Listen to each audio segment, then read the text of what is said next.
యేసుక్రీస్తు నామములో మీకు హృదయపూర్వకమైన వందనాలు తెలియజేస్తున్న ప్రేమలోనరా.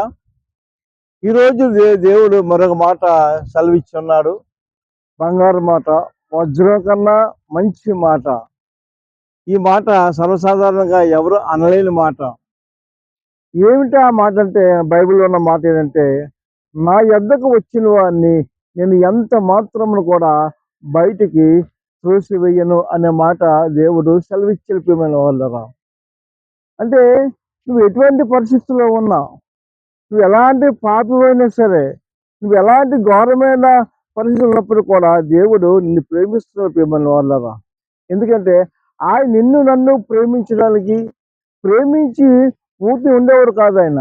ఆయన మనం రక్షించడానికి వచ్చిన ప్రియమైన వాళ్ళు. ఎందుకంటే మనుషుడు అనేవాడు పాపం అనేది చేస్తాడు. ఎందుకంటే మనిషి బలహీనుడు. ఈ బలహీన క్షణాల్లో ఏవో రకాలైన శరీర కోరికలతోటి పాపం చేస్తాడు. కాబట్టి దేవుడు తెలియదా? దేవుడు తెలుసు. అంతే, దేవుడు తెలుసు కాబట్టి నువ్వు ఏదైనా మరి నీ పరిస్థితులు బట్టి, నీ ఆర్థిక ఇబ్బందిని బట్టి దొంగతనం చేస్తున్నావా? నీ శరీర కోరికలు బట్టి వ్యభిచారం చేస్తున్నావా? లేదా ఈ లోకంలో ఇంకా ఉన్నతంగా బ్రతకాలి, మరి అందరికన్నా ఉన్నతంగా బ్రతకాలని ఉద్దేశంతో నువ్వు అనేకమైన లంచాలు తీసుకుంటూ, మరి నువ్వు అనేకమైన దౌర్జన్యాలు చేస్తూ సంపాదిస్తున్నావా? లేదంటే అనేక రకాల హత్యలు చేస్తున్నావా? దోపిడీలు చేస్తున్నావా? నువ్వు ఏమి చేసినప్పుడు కూడా నిజంగా ఇవన్నీ మానేయాలి అని ఎప్పుడైతే అనుకుంటావో, అనుకోండి దేవుడి దగ్గరికి వెళ్తావో అని అంటున్నాడైనా. రండి ప్రయాసపడి భారం మోసిన సమస్యలురా, నా ఎద్దుకు రండి, నేను మీకు శ్రాంతిగా కలుగు చేస్తాను అంటున్నాడు. కాబట్టి మీరు ఏ పరిస్థితి ఉన్నప్పుడు కూడా, ఎలాంటి చెడ్డ కార్యంలో చేసినప్పుడు కూడా అని అంటున్నాడైనా, మరి నేను ఎంత మాత్రం నా ఎద్దకు రండి, నేను మీకు ఎంత మాత్రం కూడా బయటికి త్రోసివేయను, మిమ్మల్ని ప్రేమించడానికే వచ్చాను. యేసు ప్రభువారు ఆ మహిమ లోకాన్ని విడిచిపెట్టి ఈ మట్టి లోకానికి ఎందుకు వచ్చాడంటే నిన్ను ప్రేమించడానికి, నీ పాపం నుండి విడిపించి రక్షించి ఆ ఉన్నతమైన పరలోకానికి ఇవ్వటానికే వచ్చాడు. వస్తావా దేవుడి దగ్గరికి?